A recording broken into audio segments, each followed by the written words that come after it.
2 दिवसांचा पुण्याचा मुक्काम आटपून संत ज्ञानेश्वर महाराजांची पालखी सासवड इथं मुक्कामी असणार आहे। आजचा टप्पा हा वारकऱ्यांचा कस लावणारा असतो। जवळपास 33 ते 35 किलोमीटरचं अंतर वारकरी पार करून येत असतात। त्याचबरोबर आज एकादशी असल्यामुळे वारकऱ्यांचा उपवास असतो आणि अशा परिस्थितीमध्ये वारकरी दिवे घाट पार करतात। याशिवाय हेलिकॉप्टरद्वारे देखील नजर ठेवली जाते। याचाच आढावा घेतलाय आमचे प्रतिनिधी जयदीप भगत यांनी।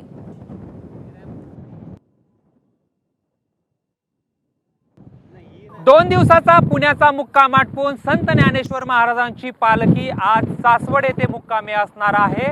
मोठ्या संख्येने वारकरी जे आहेत ते दिवे घाटामध्ये आपल्याला पाहायला मिळत आहेत। ज्ञानोबा तुकारामचा गजर करत, अभंगाचा गजर करत हे वारकरी जो आहेत ते सासवडच्या दिशेने मार्गस्थ होत आहेत। खरं तर आजचा हा टप्पा वारकऱ्यांच्या दृष्टीने कस लावणारा असतो। त्याचं कारण असतं की वारकऱ्यांची आज एकादश आणि एकादशी दिवशी हे अंतर जवळपास सासवड ते पुणे अंतर जवळपास 33 ते 35 किलोमीटर आहे आणि आजच्या दिवशी हा एका दिवसात वारकरी टप्पा जो आहे तो पूर्ण करतात।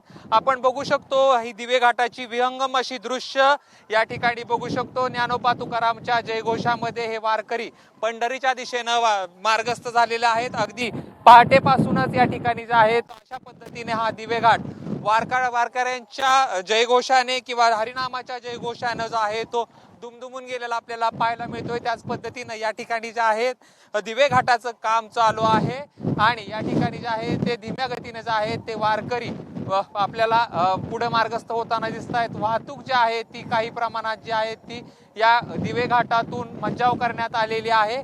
असं जरी असलं तरी या ठिकाणी जे आहे ती वारकरी जे आहेत ते मोठ्या संख्येने दिवे घाटातून पुढे सासवडच्या दिशेने मार्गस्थ होत आहेत। साधारण 5 ते 5:30च्या दरम्यान संत ज्ञानेश्वर महाराजांची पालखी याच घाटातून जी आहे ती पुढे मार्गस्थ होईल। पण त्याआधी आजचा सगळ्यात महत्त्वाचा आणि अवघड टप्पा मानला जातो, कारण 30 ते 35 किलोमीटरचं अंतर हे वारकरी या ठिकाणाहून कापत असतात पुणे ते सासवडचं आणि आज त्यामध्ये एकादश। त्याच्यामुळं सर्वार्थानं जे आहे ते वारकऱ्यांचा कस लागत असला तरी वारकरी आनंदात हा घाट पार करताना आपल्याला पाहायला मिळत आहेत।